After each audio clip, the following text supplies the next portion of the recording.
Andréia quer fazer a prece? Faço. Aí Toseli faz a parte.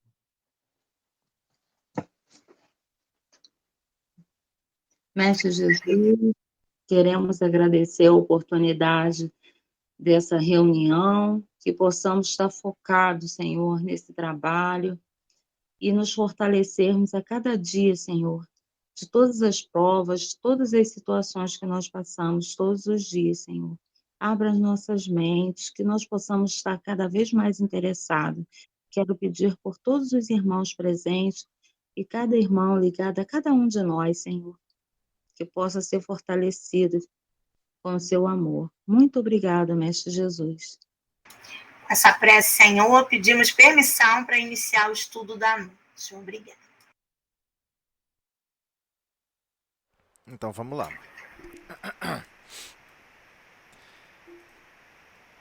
Tá bom o tamanho de letra aí para todo mundo? Tá, né? Ok.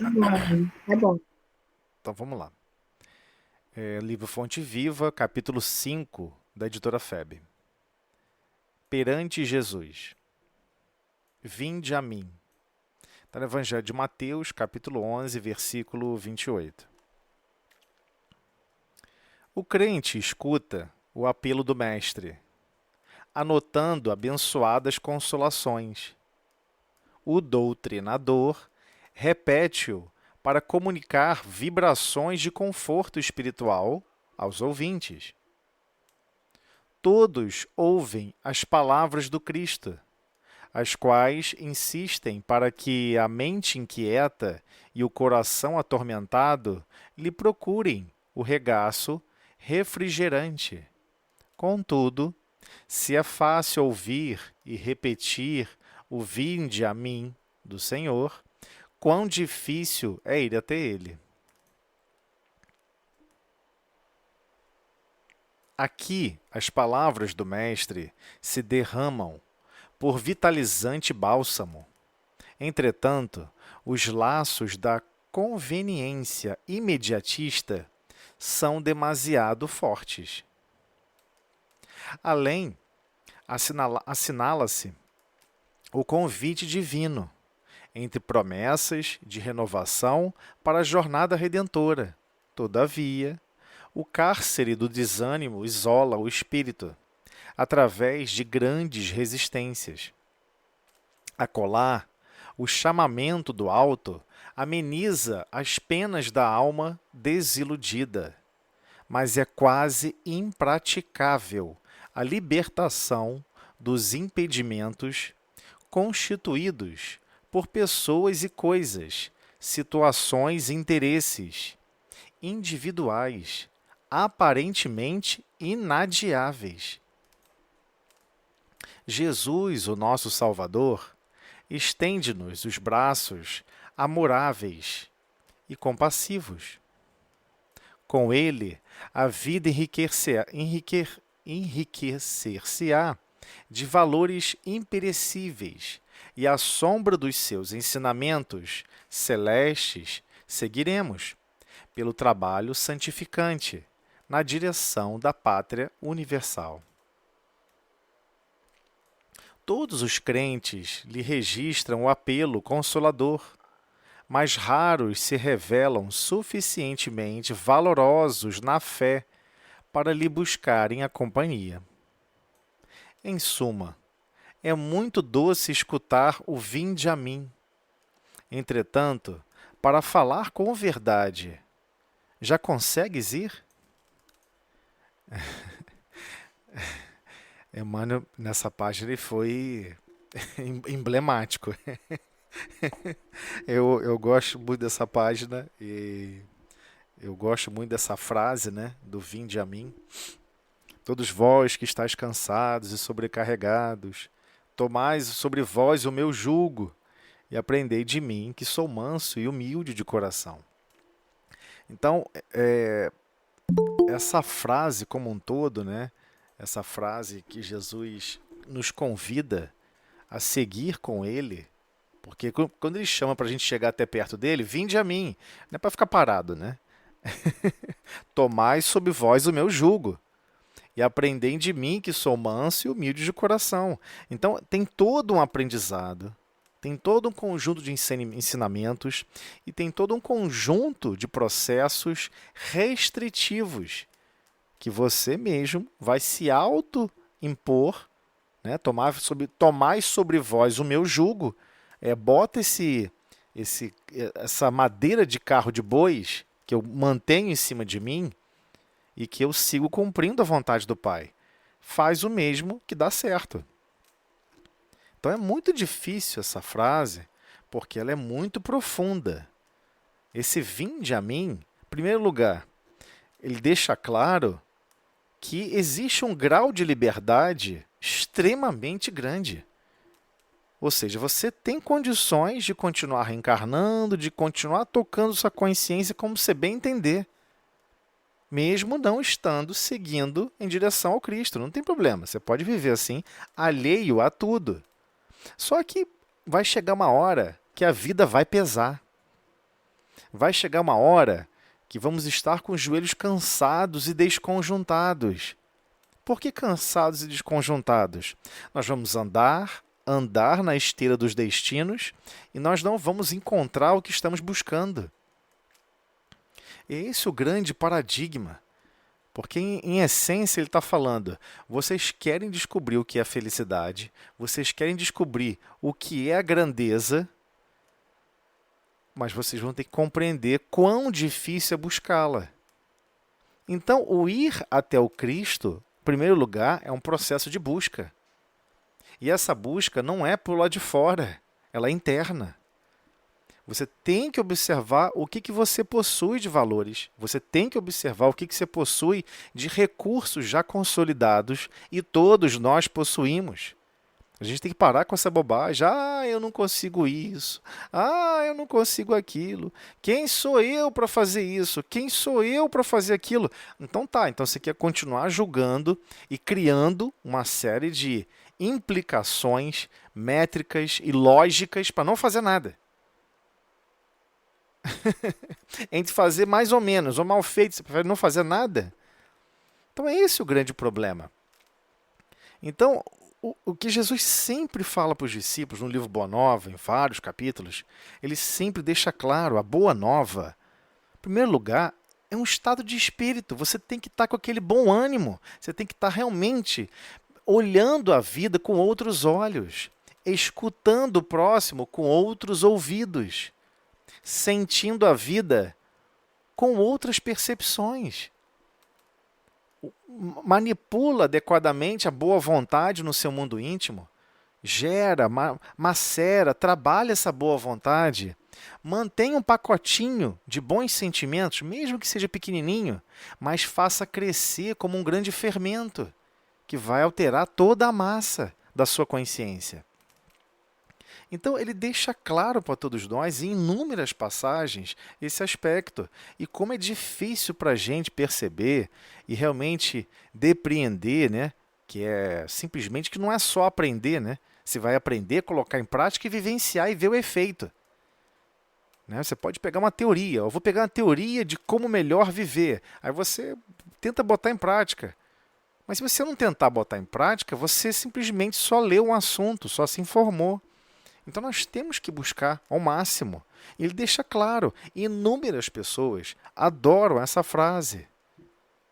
Né? Os crentes escutam essa frase do apelo do mestre, anotando abençoadas consolações. É uma consolação, claro que nós nos sentimos consolados. Porque é um convite de máximo carinho. É uma fala de uma amizade profunda.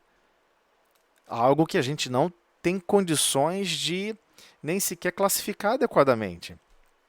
O doutrinador ou aquela pessoa que está fazendo o estudo cita essa frase, né? Decora essa frase e cita com extrema performance e vai repetindo, claro que vai comunicar vibrações de conforto espiritual aos ouvintes. Né? Tudo maravilhoso. Então todos ouvem essas palavras do Cristo, as quais insistem para que a mente inquieta e o coração atormentado lhe procurem o regaço refrigerante. Agora, por que a mente está inquieta e o coração atormentado? Porque é inevitável. Se nós fomos criados simples e ignorantes, o que significa ter sido criado simples e ignorante? Isso já aconteceu, quiçá, há alguns centenas de milhares de anos. Ou quem sabe até mais que isso. Nesse processo de ter sido criado simples e ignorante, vazio de sentimentos e completamente vazio de lógica, de aprendizado, do mínimo de conhecimento possível para fazer alguma coisa. Essa é a ideia de simples e ignorante. Então é claro que à medida que vamos avançando, vamos progredindo, o que acontece? A mente fica inquieta, tem uma inquietude. E o coração atormentado. Porque é óbvio que, à medida que nós vamos sentindo a vida de uma forma distorcida, nós não vamos compreender o mundo. Nós não vamos compreender o próximo. Nós não vamos perceber a escola da vida. Nós não vamos compreender quais são os nossos reais objetivos aqui. E aí ficamos atormentados, que parece que não serve para nada. Né? Você vê uma pessoa, chega a certa idade, depois chega na velhice, a maioria dos idosos estão deprimidos, estão tristes, queriam continuar trabalhando fisicamente. Só se sente produtivo se empilhar pedra, se produzir algo físico. Se alguma coisa que a pessoa produzia antes, que dependia do esforço físico, do corpo físico, e de repente ela não tem mais esse vigor físico, a casa caiu. O mundo está horrível. Olha a condição desgraçada que eu estou. A mente começa a se tornar inquieta, porque você vai ter que se despedir dessas habilidades e consolidar essas habilidades na sua consciência. E é claro, já que você está na condição de ancião, aquela pessoa com mais experiência, você deve atuar e amparar em termos de guiar outras mentes, para que elas se sintam animadas, envolvidas, compreendendo os objetivos. Temos que treinar o amor e o servir. Temos que amar e servir cada vez mais. E aí chega na velhice com essa consciência. Não vai estar mais servindo e amando, por vezes, do ponto de vista de atividades físicas, mas vai estar desempenhando o seu papel de consciência que estimula a esperança, de consciência que está sempre alastrando para todos os corações o bom ânimo, estimulando a esperança, estimulando a boa vontade. Então, aí a mente deixa de ser inquieta. Por quê? Porque ela vai se sentir produtiva. É essa inquietação que a mente, por vezes, ocorre na maioria das pessoas. Ela não sabe o que tem que fazer, não sabe qual caminho tem que seguir, e essa ausência de objetivos fica coçando lá dentro da consciência. Eu tenho algum objetivo, eu tenho que fazer alguma coisa. Qual é o meu papel? Todos nós queremos saber, né?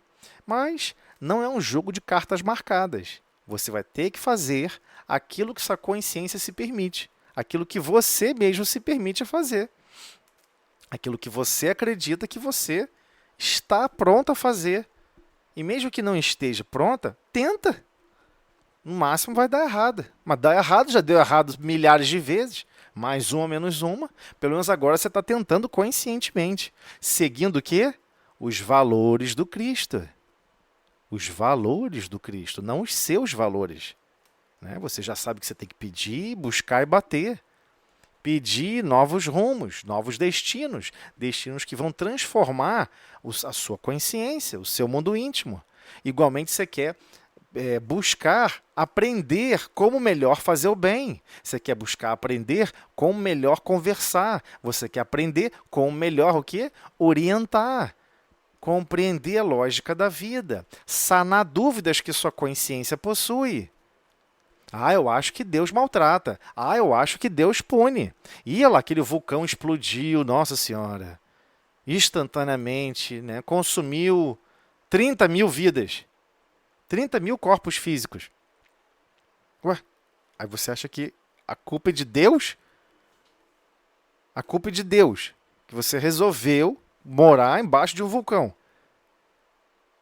Aí a culpa agora é de Deus. Ou seja, ficamos acreditando e ainda temos uma série de percalços, uma série de fragmentos de ideias e de conceitos que nós não queríamos mais ter na nossa consciência.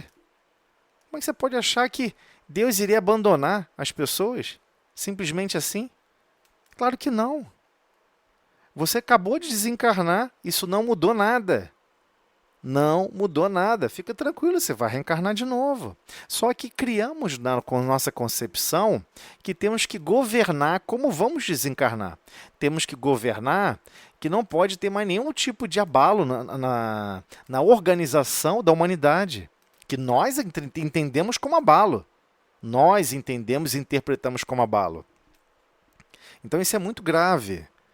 Inclusive Allan Kardec ele deixa isso claro no livro A Gênese e também no livro Céu e Inferno, que existe um outro pecado, não digo pecado na concepção de outras denominações religiosas, mas existe uma outra adulteração da nossa consciência, que é o ato de querer ficar julgando o próximo. E qual o problema disso? Você também vai julgar a Deus. Você vai começar a julgar o Cristo, vai começar a julgar os trabalhadores do Cristo, desencarnados. Onde vocês estão que vocês não estão vendo isso aqui? Uma vez eu vi uma pessoa falando isso. Meu Deus, onde está Deus que não está vendo isso aqui? Eu fiquei olhando a pessoa assim, como é que a pessoa cria essa ideia? Uma ideia estapafúrdia, coisa mais alucinada. Como é que Deus não está vendo isso aqui? Meu Deus, não está vendo?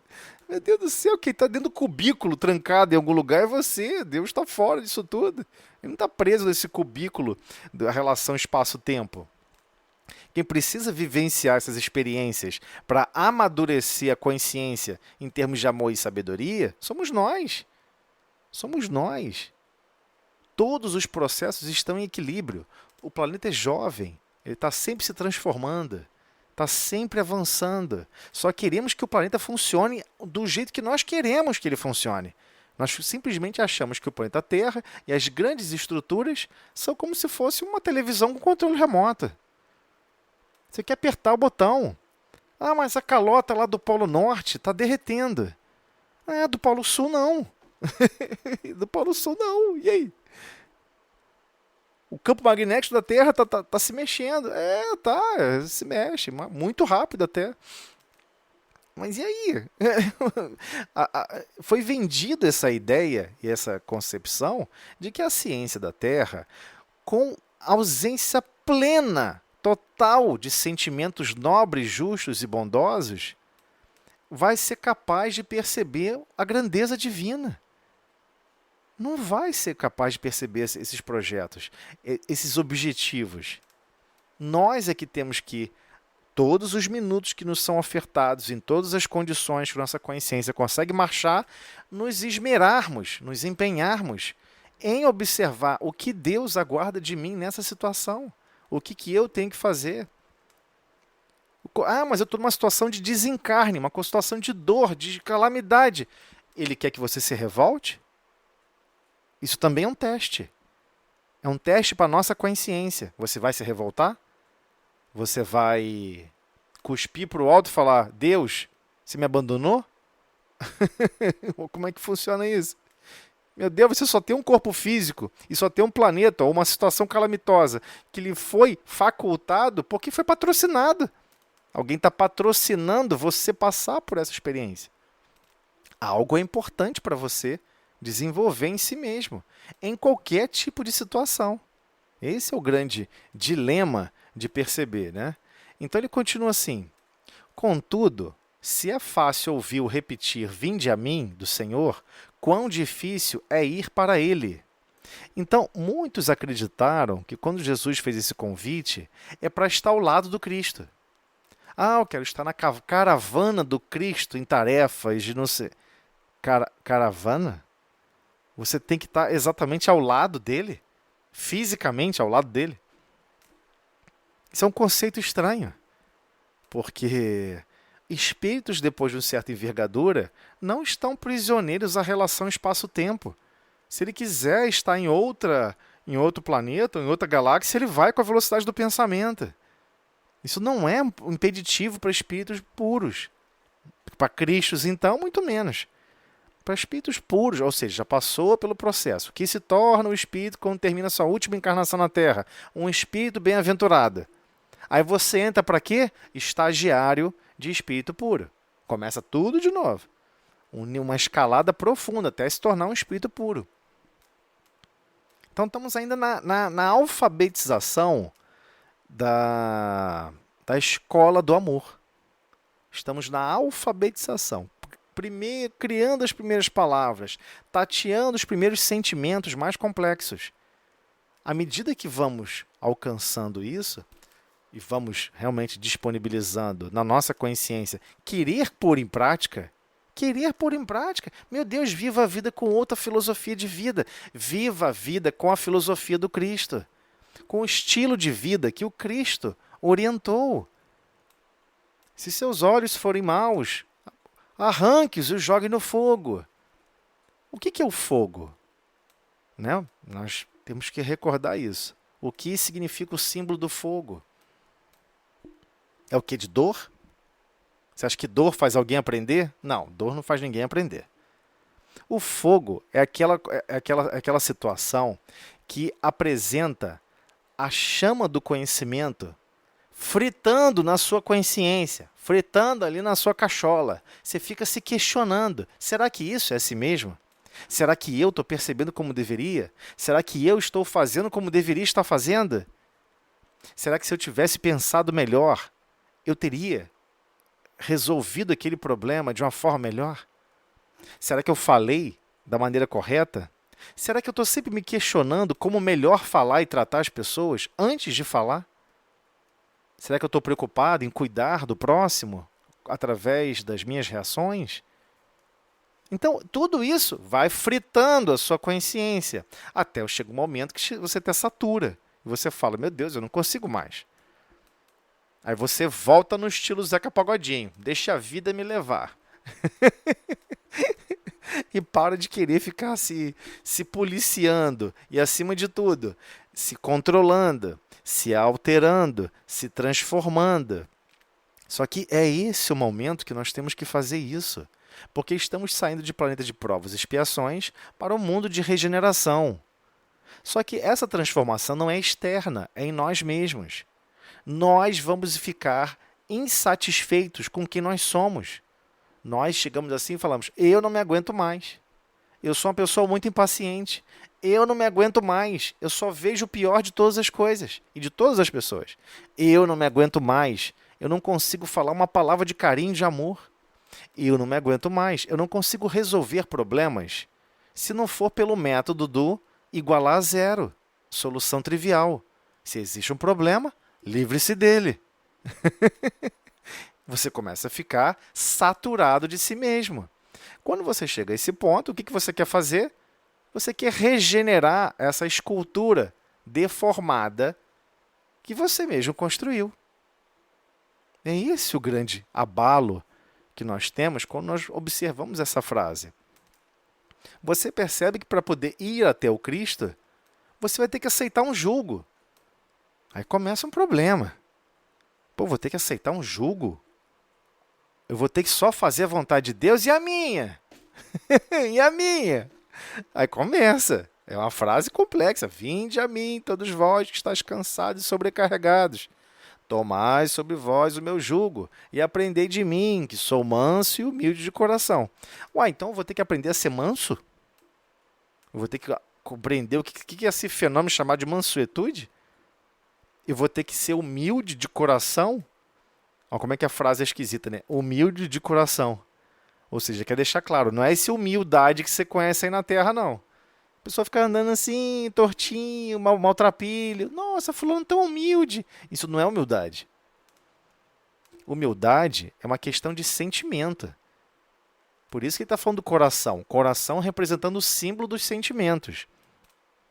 Como que você vai tratar os seus sentimentos de uma forma humilde? Se é de uma forma humilde, você faz o seguinte. Peraí, eu acho que eu já amo muito meu cônjuge ou minha esposa. Eu já acho que já amo o suficiente. Faço o melhor para ele ou para ela. Dando um exemplo, né? Agora vamos ver o amor humilde. O amor humilde fala assim, nossa, Eu tenho amado tão pouco meu cônjuge, eu tenho amado tão pouco a minha esposa. Eu tenho que me esforçar mais. Eu tenho que me empenhar mais. É isso, gente. E a gente não pode chegar e falar o seguinte: poxa, mas sabia, eu não estou com os recursos necessários para poder fazer isso. Eu não tenho os recursos necessários para esse tipo de empenho e treinamento. Tem sim. Esse é o problema, tem sim. Tá tudo na mão. A faca, o queijo. Na hora de cortar e comer o queijo, o que você quer? Você quer cortar e comer pedra. Ou pior, você quer arremessar a faca para um lado, o garfo para o outro, e não, isso não. Cansei, enjoei de queijo. Agora eu quero outra novidade. É esse o aspecto que ele está falando, que é tão difícil ir até ele. Porque não é ir até ele do ponto de vista de estar do lado do Cristo, circunscrito, ao lado fisicamente. É você estar indo até ele, buscando os ideais do Cristo. Quais são os ideais do Cristo? Os ideais de vida, os ideais de como conviver com os outros, como tratar as outras pessoas, como tratar a si mesmo, como enobrecer a sua relação com Deus. Né? Pedir, buscar e bater. Eu vou falar isso 1 milhão de vezes. E não vou cansar, depois eu falo mais 1 milhão. Pedir, buscar e bater. Pedir encerra todas as nossas obrigações para conosco mesmo. Buscar encerra todas as nossas obrigações para com o próximo. Bater encerra todas as nossas obrigações para com Deus. Quando você vai pedir, não é pedir coisas materiais, bugiganga, não sei o quê. Eu quero que resolva isso, resolva aquilo. Não é isso. Você vai pedir caminhos que transformem o seu destino, que transformem os valores da sua alma, que você pode se enobrecer cada vez mais em amor e sabedoria, que você seja premiada com experiências difíceis, árduas, complexas, e que você as supere. É isso que você está pedindo. E é isso que você deveria estar cada vez mais consciente em pedir com mais afinco. Senhor, que eu possa ter mais trabalho, mais problema, para que eu possa desenvolver a paciência. Para que eu possa desenvolver a relação de confiança, a fé que nem sequer eu consigo enxergar em mim mesmo. Ou seja, nem eu confio em mim mesmo. Porque a maioria entendeu errado, né? Fé não é acreditar em Deus. Fé não tem a ver nem com acreditar. Fé vem de fidelis. Fidelis significa fidelidade. Fidelidade significa confiança. Só existe uma relação de fidelidade entre dois agentes se um cria confiança em relação ao outro. É óbvio que Deus é 100% confiável. Na construção da fé, o problema é, você é confiável? Se ele colocar uma criança para você cuidar, você vai cuidar? Se ele colocar uma pessoa desesperada, indo quase cometer suicídio, você vai falar palavras de alegria? Você vai falar palavras de bom ânimo? Você vai amparar essa pessoa? Você vai se empenhar por ela? Você é confiável a esse ponto?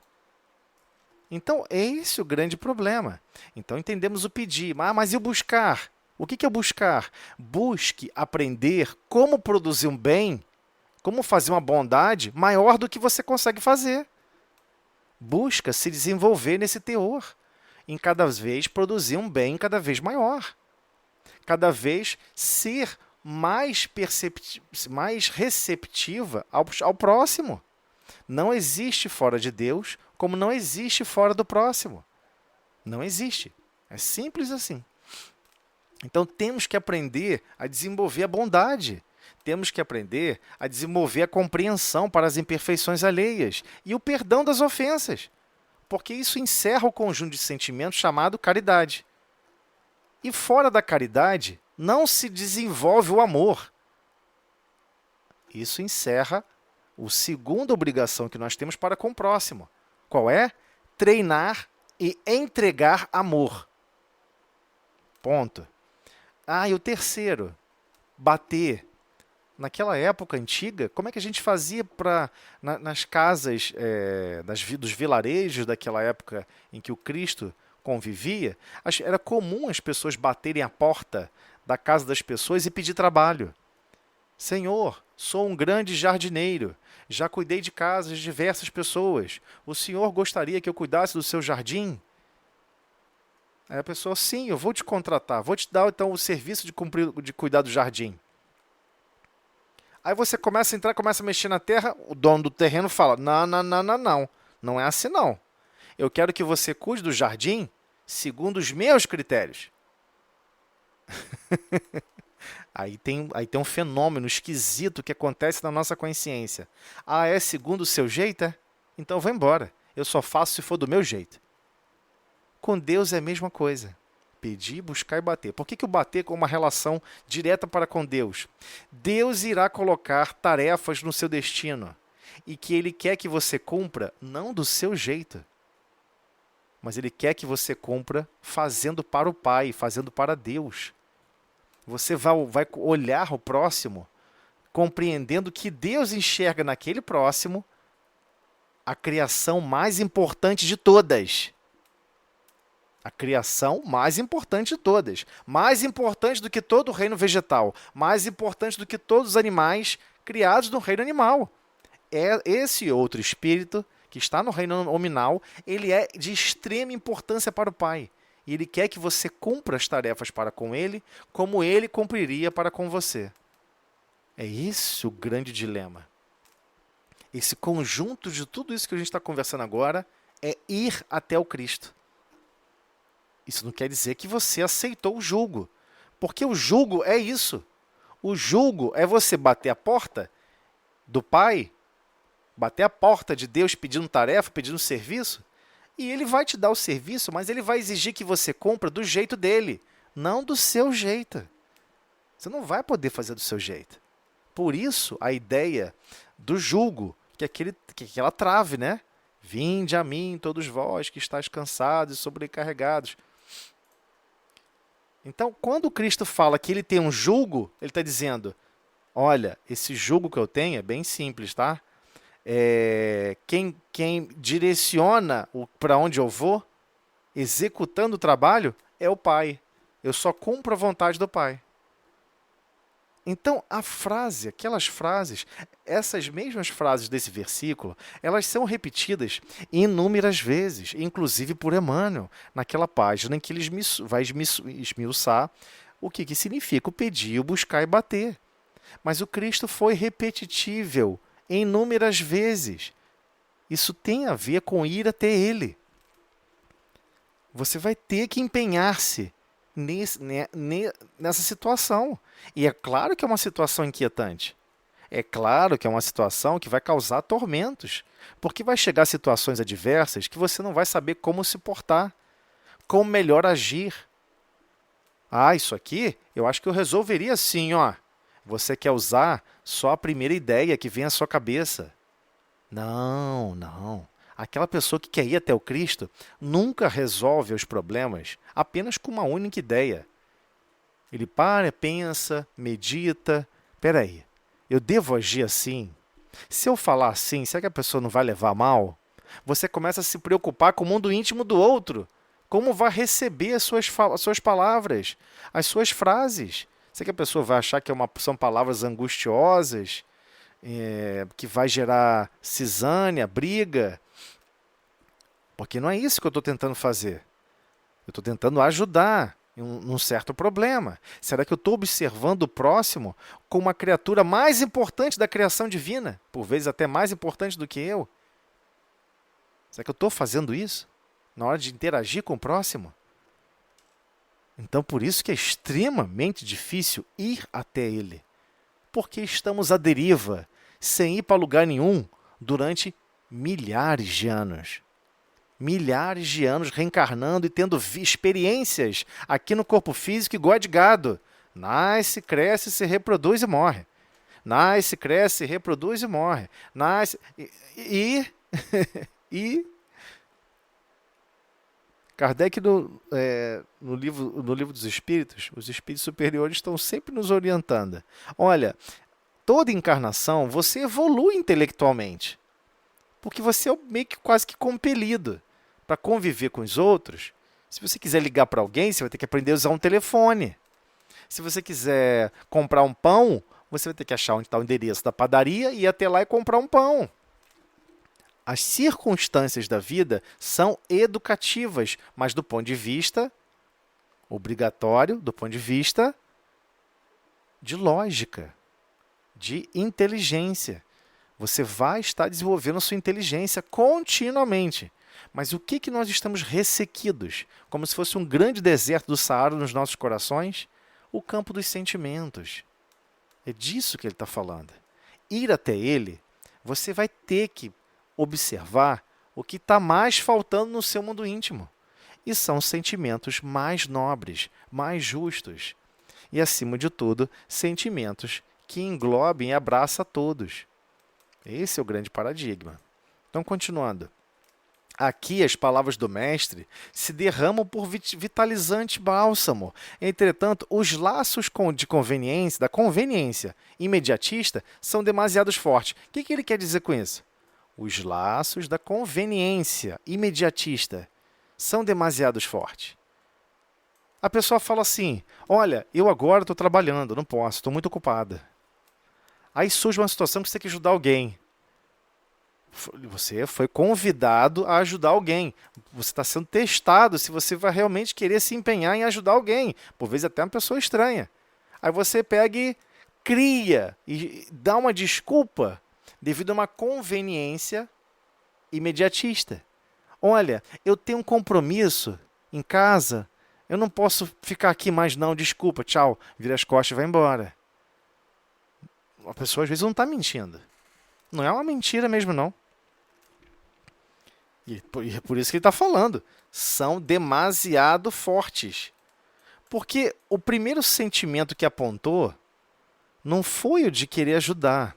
Foi o de querer, peraí, que tipo de justificativa lógica eu posso aplicar agora para fugir dessa experiência que eu não tenho experiência? Para fugir dessa dificuldade que eu não estou a fim de fazer. É esse o gargalo que ele está falando. E por vezes isso ocorre dentro do próprio lar. Ele não está falando de situações externas de rua, não. Ele está falando especialmente dentro do lar. Por vezes surge uma situação que demanda mais empenho de carinho, mais empenho de atenção, sentimentos mais nobres, boa vontade. E falamos, não, peraí, eu tenho outros compromissos. Eu tenho que dormir mais cedo, não posso ficar até tarde cuidando de você, não posso ficar até tarde fazendo isso, aquilo. Eu tenho emergências, eu tenho outras emergências para resolver problemas. E voltamos o quê? Virar a chave para o egoísmo. É isso que ele está falando. Por isso que é demasiadamente forte. Porque quem governa são outros sentimentos, não os sentimentos do Cristo. Além, assinala-se o convite divino entre promessas de renovação para a jornada redentora. Ou seja, além, mais à frente, né? Mais à frente, você lê, você foi depois de um estudo, foi numa reunião, foi numa palestra magnânima, maravilhosa, o orador super eloquente pegou e apresentou o convite divino novamente para a sua consciência. Entre promessas, e você começa a falar com promessas de renovação para a jornada redentora do seu destino de agora. Não, eu vou enxergar a vida de forma diferente, pode deixar. Todavia, o cárcere, ou seja, a prisão do desânimo, isola o espírito. A pessoa está sempre cansada, sempre sem ânimo. Ah, para que fazer isso? Não vai adiantar de nada. Ah, para que varrer ali a varanda? Poxa, vai sujar de novo. Ah, para que fazer tal coisa? Isso não precisa bobagem. E começa a voltar a vida para chamado o mínimo de esforço e de consumo de energia. Nós somos assim. Nós temos que admitir isso. Nós somos assim. Se nós não somos continuamente, vamos nos pegar fazendo isso. Encarcerando os potenciais da nossa consciência no desânimo. Por isso que tem uma página Boa Nova chamada Bom Ânimo. Os próprios discípulos vivenciaram isso. Eu adoro essa página do Bom Ânimo, do livro Boa Nova. Ela é fantástica, né? através de grades resistentes. Então, quem está criando as grades? Somos nós mesmos. É isso que ele está falando. Ó, fica tranquila. Você foi lá, mais além, né? Mais além, ou seja, mais além no tempo ou no espaço, não importa. Você percebeu o convite divino de novo. Quis renovar a sua consciência para essa jornada redentora que é reencarnar, que é estar nessa dinâmica do grande treinamento da vida. E aí, de repente, o que você promove, minutos depois, o cárcere do desânimo, que realmente são jaulas, né? Realmente resistentes. Difícil quebrar o desânimo. Muito difícil. Acolá, o chamamento do alto ameniza as penas da alma desiludida.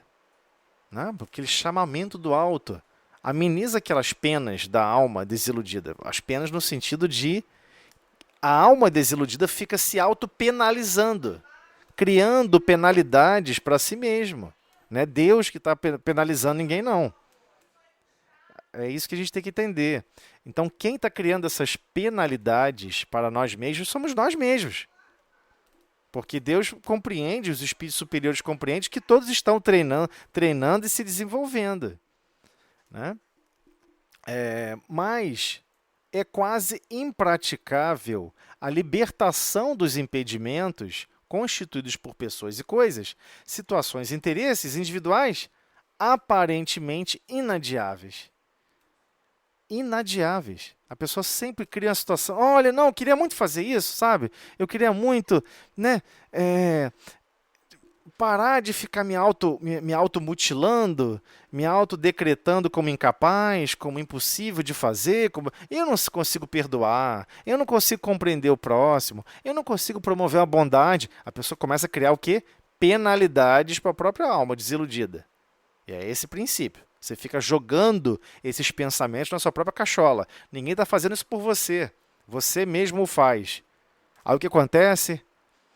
Toda hora que surge uma situação que você pode fugir das possibilidades de agir de uma forma diferente, você cria e justifica como atividades inadiáveis. Não, eu tenho outra coisa, eu tenho uma coisa muito importante para fazer. Eu não posso fazer isso agora. Eu tenho que fazer tal outra coisa. Eu tenho que ir ali na rua fazer não sei o que lá. E a pessoa começa a criar fugas psicológicas. Não é uma ou duas, não. O gargalo aqui é que nós criamos fugas psicológicas para tudo. Né? Então, Jesus, o nosso Salvador, Por que Jesus é chamado de nosso Salvador? Muitas pessoas não compreendem isso. Né? Várias culturas religiosas, várias pessoas que realmente sentaram para estudar sobre isso, chegaram à seguinte conclusão. Estou falando opinião, não da doutrina espírita. Jesus morreu na cruz por todos nós. Ele salvou a gente do pecado. De lá para cá você parou de pecar? Parou mesmo. Você tem certeza que você parou de pecar? De lá para cá você parou de ofender? De lá para cá você parou de maltratar? De lá para cá você parou de ser impaciente? Afinal de contas, de lá para cá você começou a amar alguém? Começou a amar e servir a todos que estão à sua volta? Em qualquer situação ou em qualquer ponto da jornada que você está caminhando? Então você fica assim, não entendi. Então não salvou nesse sentido. Ele é nosso Salvador porque ele apresentou que sim, é possível vencer a si mesmo. É possível vencer o mundo. Que a nossa percepção do que a gente acreditava de vida está errada. Que a gente sente a vida de uma forma errada. Então ele está salvando quem de quem? Ele está salvando nós de nós mesmos. De ficarmos enclausurados, encarcerados em nós mesmos. Então Jesus, o nosso Salvador, estende-nos os braços amoráveis e compassivos. Com ele a vida enriquecer-se-á, ou seja, será enriquecida de valores imperecíveis, ou seja, valores que não se consomem. À sombra dos seus ensinamentos celestes seguiremos. Pelo trabalho santificante. Aí agora aqui, como que você vai seguir ele? Pelo trabalho santificante. Ah, mas o que é um trabalho santificante? todo aquele que você se esmera para que ele seja santificado. Qualquer coisa. Você vai lavar a louça, não lave com revolta, não lave com desdém, não trate a atividade de forma ruim. Você vai conseguir santificar a sua consciência enquanto está promovendo e agindo, quando está lavando um prato, limpando um chão, interagindo com alguém, cuidando de alguém, amparando alguém, conversando com alguém. Mesmo sequer, até mesmo trabalhando em locais de trabalho da organização atual da sociedade. Todos nós estamos interligados no destino da humanidade. Estamos de braços dados caminhando para frente. Então, nós é que temos que tornar o trabalho santificante. Eu não estou falando aqui a pessoa que vai fazer um crime, vai cometer um assalto e ele diz que é um trabalho. Não estou falando disso. Eu estou falando que realmente você faz, que não prejudica ninguém. Você não está mais discutindo e tentando compreender se você está criando ações negativas ou não. Você não está mais nesse ponto. Você já tem certeza que no mínimo é igual a zero. E você quer aprender a atuar no lado positivo do gráfico.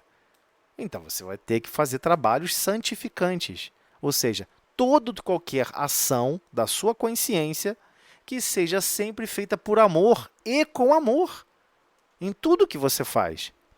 Então eu tenho que chegar no meu local de trabalho e exercer a minha função para o meu chefe com amor? Sim, é óbvio. É assim que o trabalho se torna santificante. Senão não faz sentido. Então Deus faz um grande planejamento para que todo esse conjunto funcione harmonicamente. E nós, desajustados e revoltados, não aceitamos colaborar nas diversas estações de trabalho. Cada agrupamento de espíritos vai ser alinhado. A gente não acredita nisso, né? Esse é o problema. Que tudo é planejado. Onde iremos trabalhar, com quem iremos conviver. Alguém pode falar assim, mas isso está tirando meu livre-arbítrio? Está tirando minha liberdade? Como assim? Você precisa ganhar experiências em atividades que você nunca exerceu. Esse é o grande problema. As pessoas só querem ganhar experiência em alguma coisa que faça dinheiro automaticamente e que faça muito e que você tem que se esforçar muito pouco. Esse é o inverso do trabalho santificante. O trabalho santificante, ele quer que seja árduo, duradouro e extremamente importante para todos. E, acima de tudo, que você possa empenhar sua consciência da melhor maneira possível. Esse é o aspecto fundamental, que você possa empenhar sua consciência da melhor maneira possível. E até mesmo superar a sua capacidade que você tem de se empenhar e se esmerar por todos. Daí sim você está caminhando para a pátria universal. Não vai ter mais fronteiras, não vai ter mais países. Você não se importa que o alemão está com a missão de produzir reator nuclear. Você não está preocupado com isso. É o papel dele. Você quer compreender qual é o seu e fazer muito bem feito. Mas fazer muito bem feito sem nenhum sentimento? Não. É óbvio que não. O trabalho santificante é colocar os seus sentimentos de máximo carinho, afeto, união, entrelaçamento, cooperação. Aí vamos começar a botar o trabalho num nível extremamente complexo. Nossas almas precisam ganhar, ou seja, nós mesmos, né? Nós mesmos precisamos ganhar experiências em agir com mais amor, com mais candura, com mais envolvimento uns para com os outros. E isso requer treinamento. É inevitável. Então, todos os crentes lhe registram o apelo consolador, mas raros se revelam suficientemente valorosos na fé para lhe buscarem a companhia. São raríssimos. Por que suficientemente valorosos na fé? Por que isso? Não entendi o que ele quis dizer suficientemente valorosos. Porque ele podia simplesmente escrever assim, mas raros se revelam suficientemente capazes na fé. Não, valorosos. Por que valorosos? Porque você vai pegar os valores que você tem na sua consciência, de bondade, de carinho, de afeto, e vai colocar isso em todas as circunstâncias e situações. aí sim você está planejando a companhia do Mestre. Porque estar em companhia do Mestre significa estar exercendo a consciência que Jesus apresentou na Terra. A consciência de quem se importa com todos. A consciência de quem quer produzir o bem para com todos. Tá? Então, em suma, é muito doce escutar o "Vinde a mim". Realmente é maravilhoso, é super sofisticado. Entretanto, para falar com verdade, já consegues ir? Você está conseguindo fazer essa caminhada? Você está conseguindo colocar, engrenar a sua consciência, agir, reagir e enxergar a vida de uma maneira diferente? Ou quando você vê uma notícia de um político, você se revolta. Você vê, ou seja, um político é um irmão valoroso, extremamente importante para Deus. E que ele está treinando a consciência dele em condições adversas, de extremado risco, com condições de extrema complexidade, cercado de outras almas que não vão advertir a ele. Cuidado, isso pode ser não muito bem coerente. Isso pode ser uma incoerência para você. Você está se contradizendo. Está contradizendo os princípios da verdade, os princípios da justiça, amor e caridade. Esse é o grande gargalo.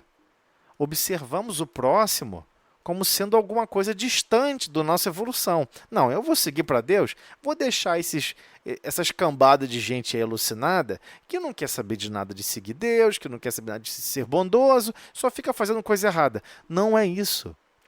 Ele está tentando também. A diferença é que você não está sendo testada, como ele está sendo testado. Bota poder na sua mão. Fique responsável por uma nação. Fique responsável por um bairro. Comece a ter poder de gastar dinheiro à vontade, no que você bem entender, sem ter que trabalhar por ele. Porque esse é o conceito alucinado que inventaram da República. República não tem dinheiro. Ele pega dinheiro da população e gasta em nome dela. Mas quem disse que ele sabe gastar bem? Mas criou-se a história icônica que pessoas aureoladas irão gastar em nosso nome e que vai fazer um ótimo serviço. Eu não sei de onde pessoas acreditam nisso. É óbvio que a pessoa vai ter dificuldade. É óbvio que a pessoa vai precisar de amparo. Não só de assessores, mas de amparo, às vezes, da população inteira. Todos deveriam estar ajudando para que todos pudessem desempenhar bem os seus papéis. Então, se eu estou vendo ali, na rua, um padeiro correndo, atrasado para chegar na padaria 4h30 da manhã, para produzir o pão, ele está atrasado. Se eu posso ajudar ele a chegar no horário, por que não? Eu estou ajudando a ele chegar no horário para produzir o pão para todos. Então, existe uma série de situações estranhas na nossa consciência em que a gente fica chaveando. Olha, eu só quero fazer bondade, se for para o meu filho e minha filha. Aí, de repente, não, parei. Agora eu não quero fazer bondade para eles, não. Sabe por quê? Eu tenho que ser duro. Porque a dureza é que transforma o ser humano. Foi assim comigo. Mas você acabou de provar que você não se transformou em nada. Você ficou mais endurecido. Foi o contrário. Meu Deus. Se expresse pela experiência do amor. Vai lá e faça as coisas por amor. Demonstre o seu afeto, a sua ternura, a sua afabilidade, a sua doçura, que são as marcas inequívocas da benevolência. Sim, aquela pessoa que pode dizer: eu detenho a qualidade de produzir um bem, de produzir bondade. Que marcas que eu deixo quando eu produzo a bondade? A afabilidade e a doçura. Você vai ser afável, doce, meigo e humilde de coração ao tratar, ao falar, ao resolver os problemas. Não é ficar falando, que bonitinho. Não é ficar falando de forma alucinada, não. De forma meio psicótica, não. É animar esses sentimentos. E automaticamente irá extravasar esses sentimentos em falas e, primeiramente, em pensamentos mais ordenados com o do Cristo.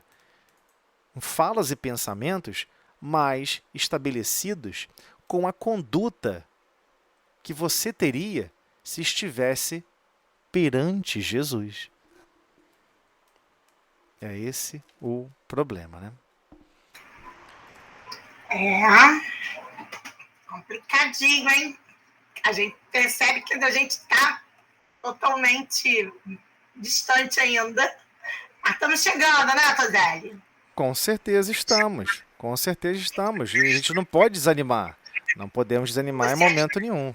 Né? Você abre outra sala, que essa já está fechando. Abro sim, abro sim. Tá bom, então vamos lá. Vamos lá. Deus, acho que tem hora que a gente duvida de tudo, porque olha, a coisa tá braba. Não, mas não tem nada de brabo, não. Tá tudo evoluindo como tem que acontecer, né? Mas é muita coisa trágica, né? Meu Deus.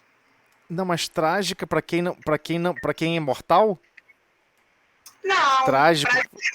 pra gente ficar materialista. Não, então, mas a maioria das pessoas observa os fenômenos da vida imaginando, a pessoa desencarnou, a pessoa morreu. Morreu. Acabou. Não. Mas ela não sabe que, de repente, aquela contagem ali é a milionésima, sei lá, sei lá, já aconteceu mais de 1 milhão de vezes, mais de 1 milhão de encarnações, mais de 1 milhão de desencarnes. E quem precisa ficar desacoplando a consciência do seu estado absoluto somos nós.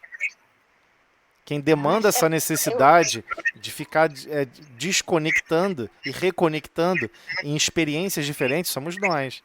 Né? Assim, eu fico particularmente chocada com essas coisas, não pelo fato da tragédia em si, mas dos que ficam. Porque é uma tristeza muito grande você perder um ente querido. Ainda mais numa situação dessa. Mas como assim perder? Não. Como assim perder? Eu digo temporariamente. Não, mas olha só, tem uma página muito pesada de Emmanuel falando sobre isso. Como que nós criamos uma ilusão distorcida quando nós chamamos meu filho, meu pai, minha mãe, minha família. É até um versículo quando Jesus fala sobre a família, a grande família, né, família universal, e meio que o próprio Pedro argumenta com Cristo, Senhor, como assim? Eu vou valorizar um dia estar na presença mais de um amigo do que dos meus entes queridos? Isso pra gente, isso tá em evolução, né? Por isso que a gente ainda sofre. Então, mas tá faltando engrenagens na grande máquina do nosso sentimento. Falta engrenagens, falta sentimentos ainda no nosso mundo íntimo. Entendeu? Então, assim, o que todos nós já percebemos? Que a família é algo extremamente especial. E realmente é. E que os laços de família são realmente especiais. Sim, realmente são. E que, na verdade, bem da verdade, a família nada mais é do que um ninho, um grande ninho orquestrado e planejado pelos pontos máximos divinos. Planejado por Deus, como esses grupos irão se encontrar.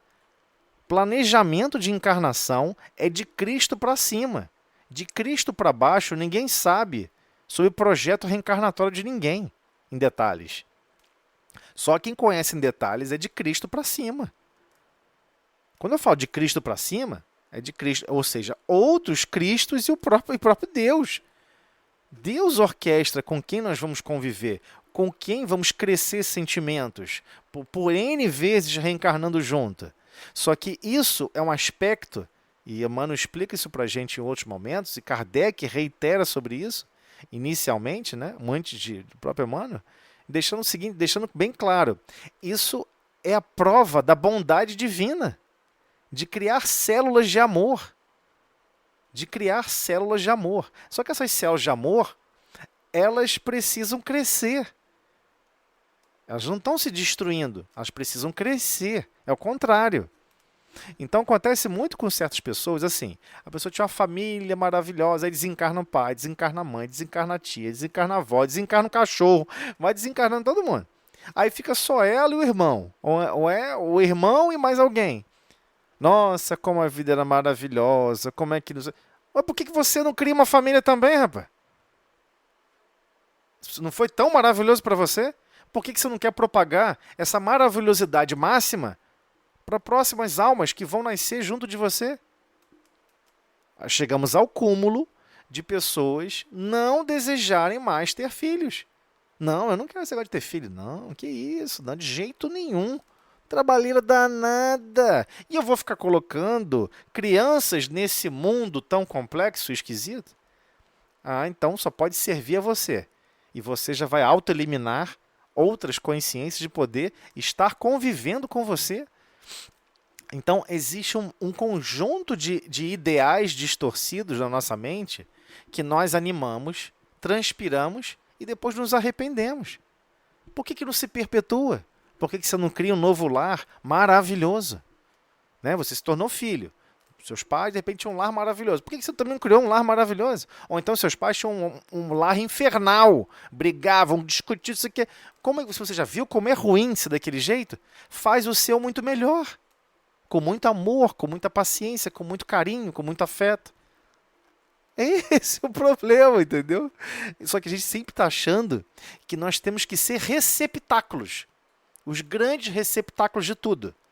Como se Deus tivesse que ficar lá de cima jogando purpurina para alegrar a nossa vida. E você não tem que fazer nada. Só absorver aquela purpurina e falar: obrigado, Senhor. Obrigado, Senhor. Obrigado, Senhor. Isso não existe. Nós é que produzimos os recursos e as bases familiares. Somos nós. Quem encadeia os destinos, é claro que é Deus. Mas quem vai dar o grau de alegria, de felicidade, de descontração, de harmonia no lar, somos nós. Não será Deus. É isso que a gente tem que gravar profundamente sobre a lógica da família. Só que essa confluência dessa convivência, ela é passageira. Ela é óbvio que ela é passageira. Muitas pessoas não gostam nem de pensar nesse conjunto ser destituído. Mas é simplesmente uma grande representação do amor de Deus por todos nós. Porque é claro que poderia existir outras formas de reencarnarmos. Mas ele preferiu a que sempre vai dar chance do amor surgir, do amor brotar no seu na sua essência mais basal, né? Com estímulos profundos para todos nós. Mas vamos para ir para a morte aparente, né? Vamos lá. Tendo vindo ao mundo na noite de Natal, 24 de dezembro a 23 de janeiro, claro que não foi essa data, né? Era verão na Europa, enfim, verão nessa região, nesse hemisfério, seria frio nesse período, né? Dezembro e janeiro. Mas enfim, pouco importa a data. Vamos lá. Tendo vindo ao mundo na noite de Natal, 24 de dezembro a 23 de janeiro, durante um súbito acesso de tosse, em que sobreveio sufocação. Ah, desculpa, era sobre outra coisa. Eu achei que fosse falar alguma coisa sobre Jesus no Natal. Me perdoe. Um súbito acesso de tosse, em que sobreveio sufocação. Fiquei como morta. Tudo indica que, em existência pretérita, eu morrera afogada por suicídio. E aquela sufocação no primeiro mês do meu nascimento nada mais seria que um dos muitos complexos que acompanham o espírito do suicida, mesmo quando reencarnado, reminiscências mentais e vibratórias que o traumatizam por períodos longos, comumente. Ninguém cria isso na consciência do suicida não, tá? São as memórias do próprio suicida, o efeito dessas memórias que ecoam dentro da consciência do suicida, né? Lembrando, todos nós somos um pouquinho suicida, então sintam-se, né, bem-vindos. Vamos lá. Durante 6 horas consecutivas, permaneci com rigidez cadavérica. O corpo arroxeado, a fisionomia batida e macilenta do cadáver, os olhos aprofundados, o nariz afilado, a boca cerrada e o queixo endurecido, enregelada, sem respiração e sem pulso. O único médico da localidade, pequena cidade do sul do estado do Rio de Janeiro, hoje denominada Rio das Flores, mas então chamada Santa Teresa de Valença, o único médico e o farmacêutico, examinando-me, constataram a morte súbita por sufocação, a falta de outra causa mortis mais lógica. A certidão de óbito foi, portanto, legalmente passada. Eu era recém-chegada na família e por isso, ao que parece, minha morte não abalava o sentimento de ninguém, pois havendo ao todo 28 pessoas na residência rural de minha avó materna, onde nasci, porquanto a família se havia reunido para as comemorações do Natal e do Ano Novo. Ninguém demonstrava pesar pelo acontecimento, muito ao contrário do que se passara na residência do fariseu Jairo, há quase 2000 anos.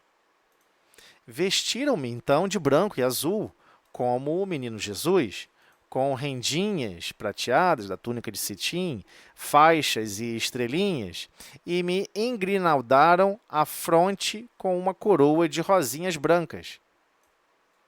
A essa mortuária, uma mesinha com toalhas rendadas e com as velas e o crucifixo tradicional, encontrava-se à minha espera, solenemente preparada na sala de visitas. Nem minha mãe chorava, mas esta não chorava porque não acreditava na minha morte. Opunha terminantemente que me expusessem na sala e encomendassem o caixão mortuário. A fim de não excitá-la, deixando-me no berço mesmo, mas encomendaram o caixãozinho, todo branco e bordado de estrelinhas e franjas douradas.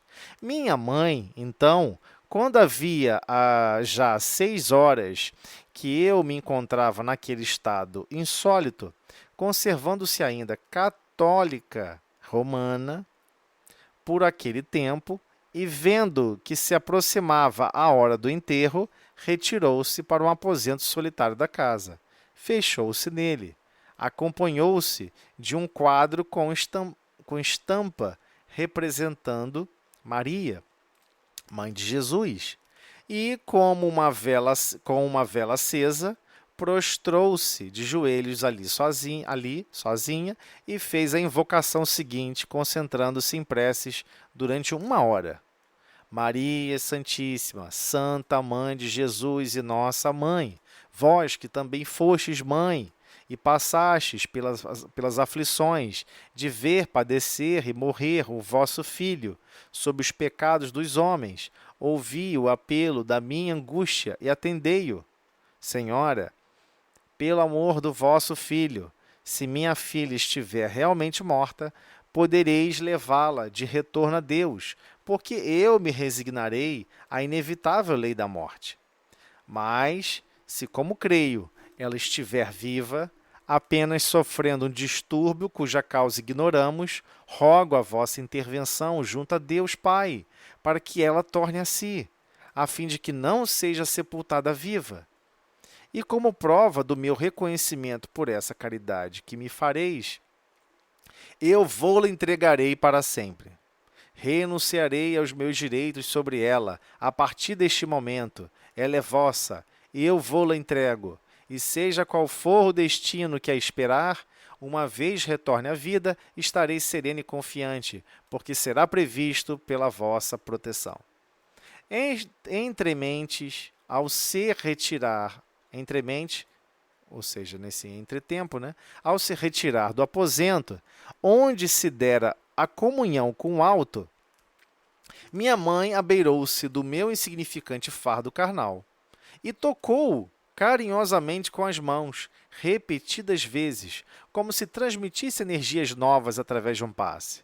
Então, um grito estridente, como de susto, de angústia, acompanhado de choro incontrolável de criança, surpreendeu as pessoas presentes. Minha mãe, provável veículo dos favores caritativos de Maria de Nazaré, levantou-me do berço e despiu-me a mortalha, verificando que a grinalda de rosinhas me ferira a cabeça. Os casos acima relatados são perfeitamente explicáveis à luz dos ensinamentos sintetizados no item 1 destes subsídios, o que nos leva a identificar no fenômeno de letargia e catalepsia, por mais estranhos que pareçam, apenas fatos naturais resultantes do processo de emancipação da alma. É de Dona Ivone essa passagem, do livro... Sim. Recordações da Mediunidade, que é um livro maravilhoso. E, então, mas voltando ao processo do texto, né, você vê que, olha que coisa incrível, né? Esse espírito na condição de criança tá ali acompanhando o processo do velório, né, dela mesma, sabendo que ela tá ligada aí do corpo físico, mas tá criticando. Tá criticando. Pô, não tem ninguém chorando, não? Vocês perceberam isso, não? Caramba, a pessoa tá querendo conduzir a consciência do outro. Como é que a consciência dos outros tem que agir e reagir, né? Então, assim, era muito comum no passado. Óbito infantil. Super comum. Aliás, as definições de uma nação mais desenvolvida e menos desenvolvida, ela está intimamente ligada ao processo de desencarne nos primeiros meses de vida de um bebê, ou de gestação não completa, mas especialmente os primeiros meses já de chamado nascido vivo. Né? O bebê nasceu, estava bem, de repente, um mal súbito. Né? E como que a sociedade organizada cuida e trata desse bebê. Né? Se a cidade tem estrutura para receber esse bebezinho, fazer exames complexos. É lógico que funcionar uma veia de um adulto já é difícil. Você imagina de um bebezinho. Né? Dependendo do quadro, como é difícil você diagnosticar os fenômenos ali relacionados. Mas eu só queria enfatizar uma coisa, que a definição de morte do corpo físico é uma definição jurídica. A maioria das pessoas não sabem disso. Não é uma definição médico-legal. Aliás, o próprio termo chamado médico-legal, ou seja, de legalidade do processo, é uma definição baseada numa legislação. Então, todas as atividades de medicina na Terra, numa república, ela é governada por regras. Médico não faz nada fora de um protocolo. Como que trata isso? Como que trata aquilo? Tem um protocolo para tudo, devido a anos e anos de experiência em desenvolvimento. Mas médico não faz desenvolvimento. Médico não desenvolve técnicas que estejam fora de um protocolo. Se o faz, ele tem muita expertise para isso, muita experiência. Claro que ele conhece os limites, o que ele pode ou não fazer. Então, a tecnologia evoluiu muito. Então, a própria definição de estado de morte mudou. Hoje, é feita através do encefalograma. Né? Você tem que ver atividade cerebral. Então, não está ligado a batimento cardíaco. Não está ligado à condição respiratória. Já se sabe que, de inúmeras experiências, que diversas situações estranhas, né? A pessoa continua viva. Então, assim, eu não sei se vocês conhecem aquele jargão popular. Nossa, salvo pelo gongo. Todo mundo já ouviu essa expressão, não já? O que ninguém lembra é de onde surgiu esse salvo pelo gongo. Foi na Europa. Quando surgiu inúmeros casos de doenças, com situações graves, de repente se aplacava uma infecção pulmonar, né? Hoje em dia a gente chama de Covid, disso, daquilo, mas isso sempre teve no planeta. Isso sempre fez parte do planeta. Só que a gente esquece, né? Então, tudo é novidade. O que acontecia? Várias pessoas iam a óbito. Só que aí o que acontece? Você não conseguia ter equipamento, você não possuía tecnologia suficiente, então o que passaram a fazer? Enterrava a pessoa com uma cordinha dentro do caixão. Aí essa cordinha era ligada a uma campainha lá fora, tipo um sino. Então, se a pessoa aí deixava assim, né, com esse acesso da cordinha, durante quase mais de uma semana, se não tocasse o gongo, não tocasse não precisava desenterrar. Por isso que é o salvo pelo gongo. Né? Aí a pessoa tocou lá o sino, você desenterra a pessoa e a pessoa não vai desencarnar por asfixia. Né? Mas, enfim, não importa como você vai desencarnar. Isso não é importante. Você vai desencarnar. Essa é a única certeza. Né? Então, nós temos que compreender que estamos passando por certas experiências. Ah, mas como é que pode esse fenômeno de catalepsia? Então, existem inúmeros outros fenômenos que ninguém consegue compreender ainda no corpo físico. Ninguém. Mesmo hoje, com diversas tecnologias, que todo mundo acha que são as melhores da face da Terra, não vai ter nada melhor. né? Você conversava com alguém no século XVIII, ele dizia, não vai ter nada melhor. Nós estamos no auge da tecnologia. Aí chega no século XIX, estamos no auge. Século XX, estamos no século XXI. E todo mundo acha que está no auge. Ou seja, só muda o ano, né? Menos a nossa consciência em relação a querer evoluir e avançar no planeta de forma totalmente destrambelhada. Então a gente tem que tomar essa consciência. Primeiro, não ter medo de morte, né? Pelo amor de Deus. Todo mundo vai desencarnar, não importa como. Não tem volta. E temos que entender a relação que ele está trazendo aqui com o título principal aqui do parágrafo. Do parágrafo não, desculpa. O título aqui principal com relação ao fenômeno de emancipação da alma. O que ele está querendo dizer com isso? A catalepsia, essa letargia, o corpo aparentemente ali inapto, sem ação, sim, é porque há uma emancipação da alma. A alma está mais... O espírito que está ali animando aquele corpo físico, ele está um pouco mais distante.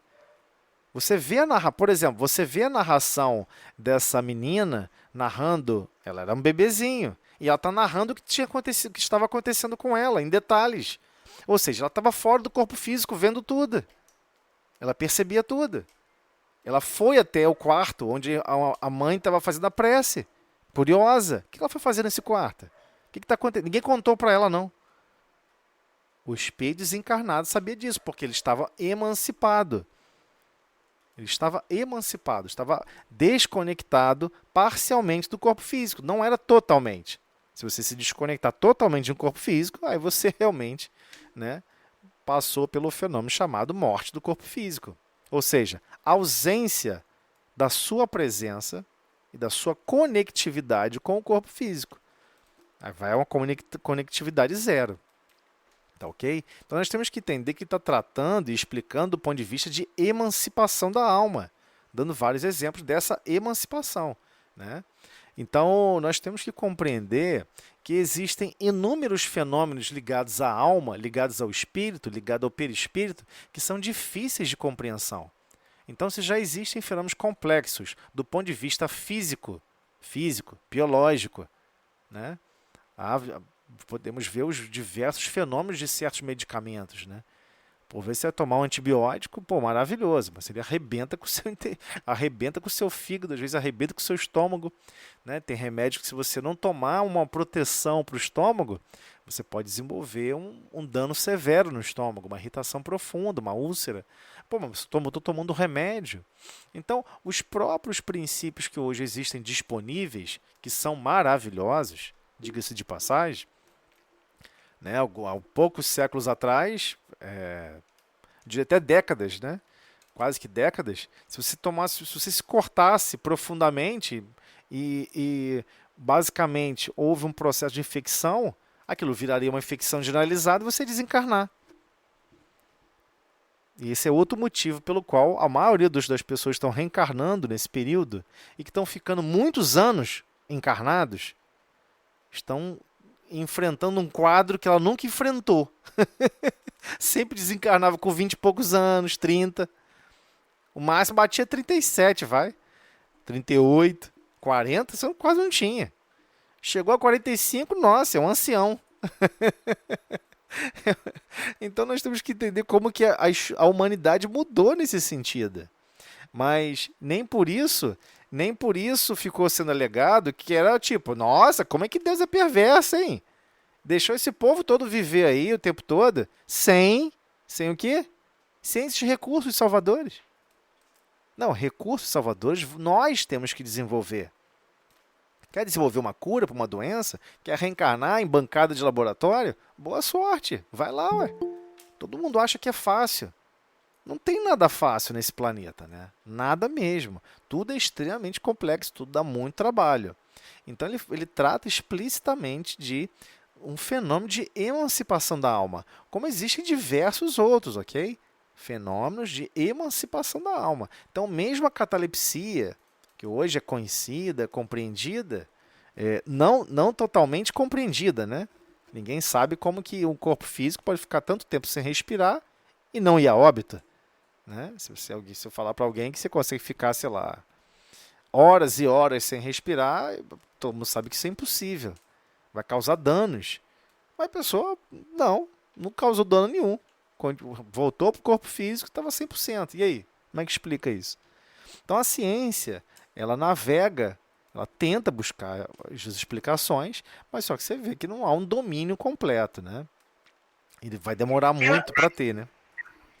Eu lembrei, Tozelli, que na Umbanda tem um momento em que o médium da passividade e ele cai e fica com essa letargia, né? Isso é uma emancipação da alma que ele teve ali. Aí eles têm, aí falam que é de um espírito, do não sei o que, da morte. Então é essa letargia, essa catalepsia, né?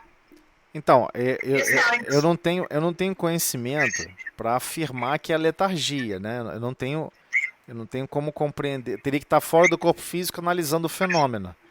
Geralmente, a mediunidade não muito bem alinhada, não muito bem orquestrada, não muito bem administrada, ela consome mais energia do que o necessário. Tá? É natural. Né? Você, por exemplo, está num lugar, por exemplo, uma mesa mediúnica, algo extremamente com pessoas que estão ali estudando, se empenhando, algo um pouco mais sofisticado no trato da mediunidade. Não estou dizendo que é melhor, não, nem pior, ou mais certo ou mais errado, não existe isso. Eu estou falando que o fenômeno em si, pode gerar um choque, até mesmo, um choque energético suficientemente grande no perispírito a ponto de causar letargia. Tá bom? Não estou afirmando que não é isso. Eu estou falando o seguinte, isso não quer dizer que alguém faça isso intencionalmente. Eu não acho que a pessoa faz isso intencionalmente. Senão, por exemplo, você está afirmando então que, por exemplo, o espírito desencarnado, quando vai se comunicar lá, quer dar um esculacho no médium. Não é verdade, né? Ele não quer fazer isso. Acaba acontecendo por situações adversas, né? De ambos os lados. De não haver um cuidado de ambos os lados, né? Mas especialmente do médium. Quem domina o veículo e a forma de comunicação é o médium. Não é desencarnado não, tá? É o médium. Então, se surgiu letargia, é porque o médium gosta disso. E ele busca isso. Temos que entender que, por vezes, nos viciamos em processos de desligamento. Tem pessoas, por exemplo, que gostam de bebida alcoólica. Para quê? Para alcançar um grau de letargia, para alcançar um grau de quase que desligamento de funções cerebrais. Porque é isso mesmo que a pessoa está buscando. Não tem problema nenhum. Isso não quer dizer que, com relação ao fenômeno mediúnico, a pessoa também não busque esse tipo de fenômeno. De sensação, de sensação. Mas isso não quer dizer que o espírito fora do corpo físico, ele quis fazer isso e conseguiu. Ninguém tem esse poder. Quem tem o poder é o médium. Quem domina a comunicação é o médium. Não tem ninguém lá fora que faz isso, faz aquilo acontece. Não existe isso. Porque, tecnicamente, são dois espíritos. Então, o quê? Vão guerrear entre si? O outro não tem nada. Não tem corpo físico. Não tem fluido vital e não tem fluido universal suficientemente capaz de causar esse tipo de embaraço. Quem está causando é o próprio médium. Quem está promovendo esse fenômeno é o médium. Tá? Então, a sensação de letargia do ponto de vista de mediunidade é provocado pelo médium, não é pelo espírito desencarnado. Só queria salientar esse detalhe. Mas sim, pode ser uma consequência de letargia, com certeza. É interessante. E Dona Ivone também não queria, ela teve uma dificuldade de se inserir na nova família, né? Isso tudo também pode levar o que ocorreu, né? Apesar que ela é... Sim, mas assim, geralmente quando a gente reencarna em qualquer outro grupamento, em qualquer outro conjunto familiar, não é que a gente tenha dificuldade de se relacionar ou se adaptar. Geralmente as pessoas gostam de narrar isso, mas no fundo, não é exatamente isso. É porque a pessoa já está pressentindo que serão convivências complexas. E sempre gostamos de escolher aquelas convivências que temos lá no fundo do nosso coração, que foram as maravilhosas, que foram as mais amorosas, que foram as mais fraternas. Totalmente natural. Só que não existe repeteco para sempre, né? Isso não funciona assim. Não funciona assim. Ah, mas eu acho que eu vou reencarnar para sempre com esse conjunto familiar. Você está achando errado. Não vai não. É por um conjunto de tempo, algumas vezes.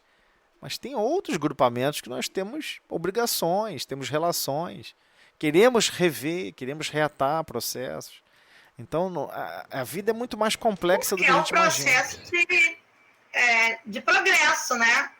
Exatamente. Como te promover o seu progresso, você reencarna com esse agrupamento. Mas senão você vai passando para outras situações, né? Sim, mas acima de tudo, do ponto de vista de uma visão mais divina, imaginando aqui, né? Eu não tenho essa capacidade, mas imaginando, é óbvio que se você teve uma experiência muito boa de amor, de carinho, de atenção, de zelo, de cuidado, ele quer pegar esse coração mais sensível, mais treinado e jogar em grupos, que ele também já tem relações do passado, e disseminar esse carinho, disseminar esse amor. Essa é a ideia. De entrelaçar os corações com quem nós não entrelaçamos adequadamente no passado. E assim vamos prosseguindo, e assim vai avançando. Não é uma missão fácil, não tem tarefa fácil. Em termos de... Sim, pode falar, Vanessa. É uma dúvida com relação aos estudos para frente. A gente vai ter alguma coisa falando sobre essas... que hoje em dia a maioria dos fenômenos estão ligados, esses problemas, né, estão ligados ao psicológico. A gente vai ter um estudo mais pra frente sobre isso? Eu tenho algumas dúvidas. Então, aí já são pessoais, né? Não, claro. A gente acaba se colocando. Foi bom você ter falado isso. Eu vou te passar um livro áudio que eu tenho. Conflitos Existenciais, Joana de Ângeles. Você quer falar de série psicológica, você tem que estudar Joana de Ângeles. Por que a gente nunca iniciou um estudo de Joana de Ângeles lá no Galileia? Primeiro porque... Mas é porque eu não conheço nem o básico. Não, tudo bem. Mas você vai ver, Joana... Joana é um espírito assim de altíssima envergadura. Ela é uma das discípulas, né? De Teresa d'Ávila. Ela é discípula de Teresa d'Ávila. E Teresa d'Ávila deve ser discípula de Jung, e por aí vai, entendeu? Então, ela vai falar sobre o corpo mental, ela vai falar sobre conceitos muito complexos, que realmente tem que ser estudos assim, parágrafo por parágrafo, frase por frase. É pesado, não é trivial, entendeu? Mas é um estudo que geralmente nunca surgiu muita atração. As pessoas nunca foram muito atraídas por esses temas do ponto de vista, assim, sequencial, né? Porque Joana de Ângeles não é uma estrutura não é uma coletânea de estudos em que você pode, chamado série psicológica, né? Que você pode começar no livro 13, no livro 10. Não dá para entender. Esse é o problema. Você tem que começar nos livros básicos para entender o básico. E aí sim vai avançando, vai galgando. Algumas obras, por vezes, são publicadas que são desconectadas de uma série histórica, entendeu? Então dá para entender e dá para capturar a ideia. Por exemplo, esse Conflitos Existenciais, que eu acho fantástico. Que inclusive eu queria até trazer para evangelização, mas não depende só de mim, né? Então, eu te passo esse audiolivro. Eu jogo lá no seu WhatsApp. Jogo o livro inteiro, tem todos os capítulos assim separados. Também quero. Tá bom, mando sim. Leitura meio robô, né? Mas tem um audiolivro. Eu tenho ele aqui, mas ele é bom. Ele é fantástico. Ele vai falando sobre todos os aspectos. Drogadição, bebida alcoólica. Por que as pessoas fogem, querem fugir da realidade? Que fuga existencial é essa? E várias outras. Né? Várias outros doenças da alma que estão cada vez mais populares na Terra. né? Todas as doenças são da alma, né? São doenças que nós estamos impactando no nosso perispírito e que se propaga para o corpo físico. Mas, em especial, as psicológicas estão mais afetando a nossa geração, né? Porque é aquele momento do joelho cansado e desconjuntado, né? Quando Jesus, por isso eu gosto daquela página inicial, né? Quando Jesus comentou sobre vinde a mim, todos vós que estáis cansados e sobrecarregados, esse cansado e sobrecarregado não é cansado de andar, não é cansado de trabalhar. Às vezes você vai com um grupo de pessoas fazer um trabalho que é exaustivo, que é pauleira, que é complicado, capinar, mas está numa convivência harmônica, uma coisa legal. Você não volta cansado como quem vai fazer a mesma tarefa e faz revoltada. Então tem um fator psicológico em tudo, tem um peso psicológico em tudo. E por que isso se tornou um problema grave hoje da humanidade? Porque o rastreamento das grandes doenças, do que mais está impactando as sociedades, né, do ponto de vista funcional, né, você tem uma sociedade funcional. Aí, de repente, surge uma doença, sei lá, AIDS. Meu Deus, está levando 25%, 10% daquela população. Está acabando com os jovens. Ué, se você deixar e não fizer nada, desaparece aquela civilização. Só você estudar um pouquinho de antropologia e estudar épocas mais antigas, mais pretéritas. Foi exatamente isso que aconteceu. É assim que desaparecem as populações. Então, hoje em dia, todo mundo já entendeu isso. As repúblicas já têm atenção e começa a criar o quê? As rotinas de saúde pública. Então, criaram um termo chamado gravidades, né? Doenças que têm maior gravidade com relação à saúde pública. E o que aumentou alarmantemente são as doenças psicológicas. Um número avassalador, né? Eu já trabalhei em lugares onde, por vezes, mais da metade da equipe estava tomando remédio tarja preta, né? E eu morria de medo, porque os caras tinham que operar máquina pesada, né? Aí descia da máquina, lá brincando, rindo, botava remédio de tarja preta no copinho e tomava. O outro tomava remédio do outro. Eu ficava olhando aquilo e falei, Jesus, o que é isso? Como é que vai ser isso? Com medo da pessoa se machucar, né? Em certas atividades, você não pode deixar a pessoa operar certos equipamentos sob efeito de medicações. Entendeu? Ainda tem esse problema, né? Se você está responsável pelo setor, a pessoa vai lá e se machuca, a culpa vai ser sua, né? Claro que tem a participação da própria pessoa. Nossa hora, né, gente? Mas, sim, com certeza. Aí, Vanessa, eu te envio, então, esse arquivo, envio para você também, Ana, outras pessoas que assim desejarem. E a gente pode... Tá bom, envio sim. Manda sim. A ideia é ter um estudo. Luciene também quer, ó. Pode falar, Luciene. Desculpa, te interrompi.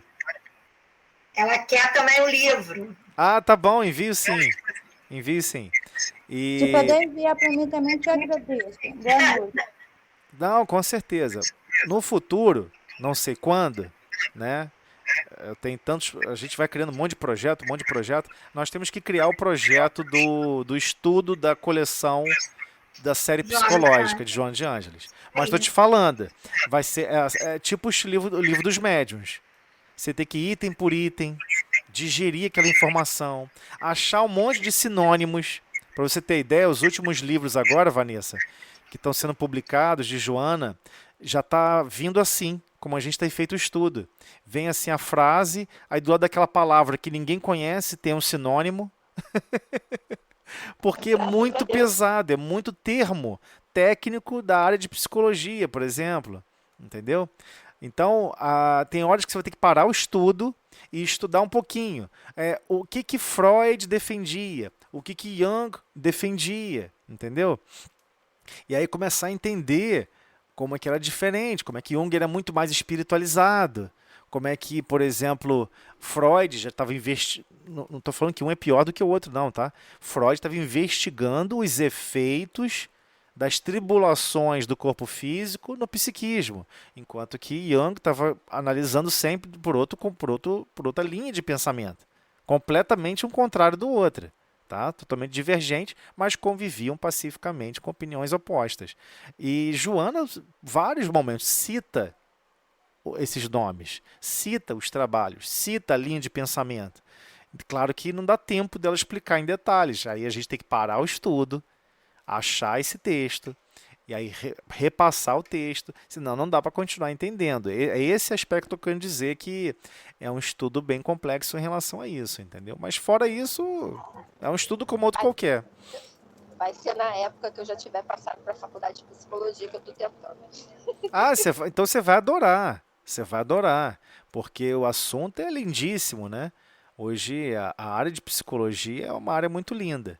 Não estou dizendo que a atividade profissional seja simples, né? É um processo de doação profundo, né? Porque as pessoas estão vindo com problemas para conversar que não tem coragem de conversar com ninguém. É complicado. Então, vamos fazer a oração. Vamos lá. Vanessa, faz a nossa oração final, então, fazendo um favor. Senhor Jesus, agradecemos por mais essa oportunidade e que possamos levar conosco tudo aquilo que aprendemos hoje. Que o Senhor abençoe os nossos lares, as nossas famílias e os nossos caminhos, que estejamos sempre resilientes e com força para continuar a caminhada. Que assim seja. Com essa prece, Senhor, pedimos permissão para finalizar o estudo da noite. Muito obrigada. Então vamos. Isso Vamos aí. esperar, então, Zélio. Vamos botar essa do Joana aí em prática. Aí